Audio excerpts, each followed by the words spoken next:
La presse en ligne dans ce monde moderne est le moyen le plus expéditif dans la diffusion de l'information. Selon le président de la communauté des blogueurs du Mali, la presse traditionnelle commence à capituler face à la presse en ligne. Donc la presse en ligne, c'est cette presse qui utilise comme moyen de diffusion de l'information Internet. Et aujourd'hui, avec l'avènement des nouvelles technologies de l'information et de la communication, l'information va vite.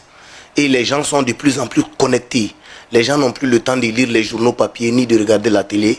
Chaque 5 minutes, chacun connecte son téléphone pour savoir quelles sont les informations. Donc ce qui fait que la presse en ligne aujourd'hui devient plus important, plus suivie que les anciens et les médias traditionnels. Donc aujourd'hui, ça occupe une place de choix dans la mesure où il est facile, avec 200 francs de forfait en position de mobilité, de pouvoir s'informer. Mais avec une télé, il faut d'abord s'arrêter, allumer une télé. Mais chaque fois que vous êtes dans une zone à couvert par Internet, vous avez accès à l'information. Donc ce qui fait qu'aujourd'hui, la presse en ligne occupe une place importante. Et pour la petite histoire, aujourd'hui, à part le continent africain où la presse papier continue à faire de la résistance, dans beaucoup de pays développés, la presse papier a capitulé devant la presse en ligne. Aujourd'hui, il est facile de contrôler la presse papier et la presse audiovisuelle, mais la presse en ligne est difficile à contrôler. Voilà, et c'est ce qui fait la force aujourd'hui de la presse en ligne. Et ça gêne beaucoup les autorités qui souvent, pour maîtriser les gens, vont jusqu'à censurer Internet, qui était encore une violation des droits des citoyens. De sa vivacité, elle est aussi plus accessible selon ses moyens. La presse en ligne a une importance capitale, surtout avec les NTIC, les nouvelles technologies de communication, de l'information. De nos jours, tout le monde est connecté, du moins la plupart des gens sont connectés. Donc on peut avoir accès plus facilement à l'information avec nos téléphones, nos smartphones, nos tablettes et nos ordinateurs aussi qui sont connectés. Donc c'est plus facile, plus pratique, même étant au bureau. Il suffit juste de se connecter et avoir l'information en temps réel.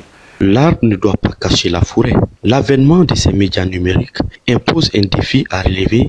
Nous pouvons dire que l'avènement de la presse en ligne est un plus pour la diversification des médias sur l'espace malien, mais aussi pour la libéralisation de la parole et l'expression populaire. Donc oui, c'est un plus pour la démocratie, c'est un plus pour le développement des médias. L'arbre ne doit pas cacher la forêt. À la fois, je dis que l'avènement du web, de la numérisation dans l'espace médiatique est un plus. En revanche, il faut reconnaître que ce développement du numérique a aussi des défis. Et aussi aujourd'hui, le principal défi à relever pour les médias en ligne, que ce soit télé, radio ou presse en ligne et presse écrite, c'est le défi de la professionnalisation. Nous devons mettre davantage l'accent sur la formation des agents qui animent ces médias sur le net, parce que c'est un défi à la fois pour l'ensemble des médias de façon générale, particulièrement pour les médias numériques.